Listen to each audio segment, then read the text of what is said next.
Well, yeah, they weren't into. Finesse. They weren't into. No, they weren't into the oak part of it. Yeah. They were into the fruit, because you know my dad, he had used the same barrels over and over and over again. So one year I bought some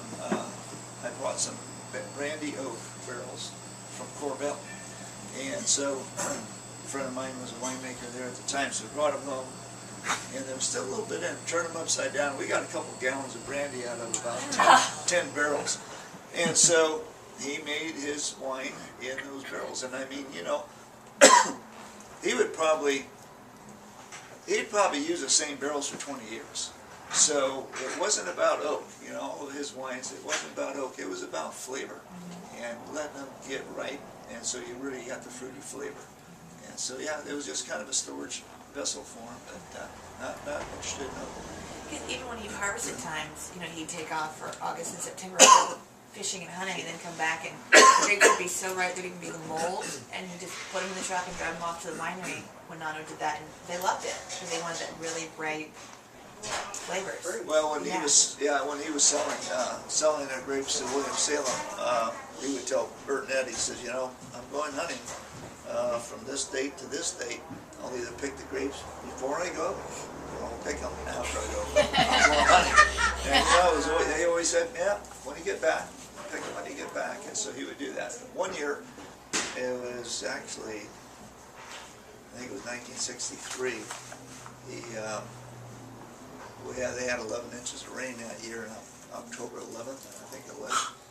And so it was, you know, he couldn't get out there and it was muddy. And I was 62 because he just bought a new Dodge Power Wagon, first pickup he ever had.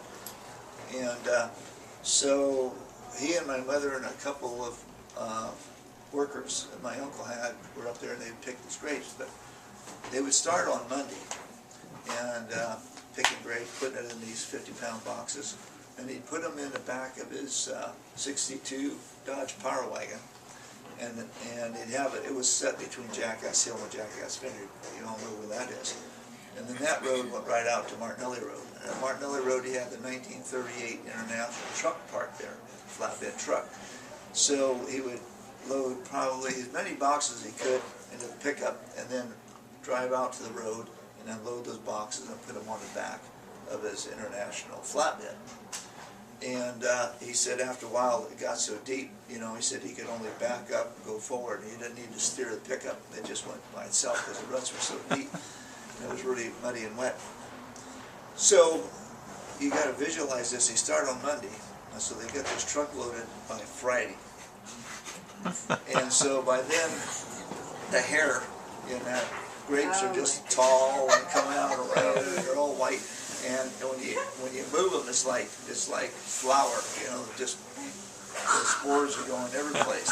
So he called his customers up in San Francisco and told them, you know, the grapes got wet, they got moldy.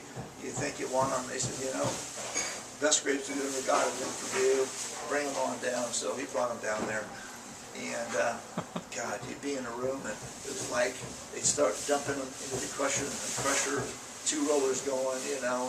Grapes are going through them, and the dust is going everywhere, spores everywhere. It's like you're in a room full of smoke. It is smoke, but it's, you know, it's this noble rot. And so they took it all, and so then he says, well, he's made that phone call in December, you know, we're going to call him up and say, how's the wine coming, you know? So he called him up, and they told him it's the best wine that they've ever had. Wow. It was great. Yeah, that noble rot was in there. And he said, so I love to tell the current winemakers this story. You know, they got to have it cold. It's got to be in there within an hour, and all this other stuff. It sat out there for 5 days. You know, it came in and it was great. So yeah, got it down and got it picked. But, I was going down, a little kid. In that 38 International truck, we had 5 tons loaded on it. You're going up the hill to the Golden Gate Bridge, and compound low, you know, an old 6-cylinder, and you can just get off and walk along the truck, you know, you're going the same speed, and just, you know, old corn binder just going up the hill. Oh my God! And then because, you know, it's on a ranch, the brakes get dusty. And so then we're in these San Francisco neighborhood, you know, tall buildings, narrow streets. You come to a stop sign, you put on the brakes, and just squeal all the way. I was so embarrassed. Probably about 10 years old, you know, just squealing coming down there. Oh my God. So my job was to bring the empty boxes back to the truck. So you start in the front, right where the cab is, the back of the Ford. You take the whole boxes out from there, which was harder to do, but you take them out, put them on this little carrier, a little cart, which is take 5 boxes at a time and bring them in there, and then you crush them. And so my job was to take these boxes out, put them back into the truck, and then we would finish with, we might have 5 customers that we'd go to, so we would take the crusher and put it on their tank and crush it, and then we take it off, tie it on the back of the truck again, go to the next place, you know, keep going. So we got to this one place, you know, we left at 4 in the morning. It took us, you know, hours to get down there. And I was getting pretty hungry about noontime. And everything is done in the basement, the Italian families. It's all in the basement. They live in the basement in the summertime. You went upstairs and all the furniture, all of the tables, all covered with sheets. It's all covered, you know. And they didn't live up there, they lived in the basement. So we're down in the basement and had all kinds of dried foods, you know, hanging down in the basement. It was good. So I was really getting hungry, you know. So finally they told my dad, they were Sicilians.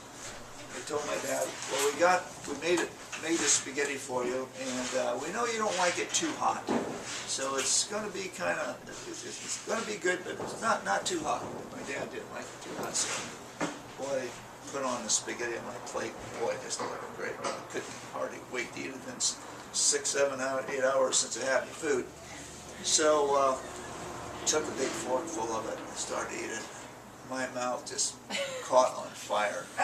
Oh my God, it was so hot, so spicy. I ran over there to the kitchen and turned the faucet on the sink, put my head under there, water to do it. Oh my God, it was hot. And that was cool. They said that was cool. It wasn't not supposed to be too spicy. But it was funny. yeah. Well, the reason my dad did that is because, you know, up here he was getting maybe $12 a ton for his grapes. And so in the city he could get $40, $45 a ton. That was a big difference. So it was worth the effort. So that's why he went down there. So he started going to the farmer's market. I mean, he just brings some grapes down there and, you know, trying to sell it, and they say, okay. So pretty soon he built up enough clientele from all of these people. You know, they talk to their neighbor, hey, you really want some good grapes? Talk to Leno Martinelli, and, you know. So then he had his customers every year after. And so then, I don't know, the price got better up here, I guess. And what happened, the old family, the older people started, you know, to pass away, or there was too much work for them, and the young people weren't as involved, so less and less customers, so then, and the price got just a little better up here, and so that's kind of what happened. We kind of quit all in San Francisco.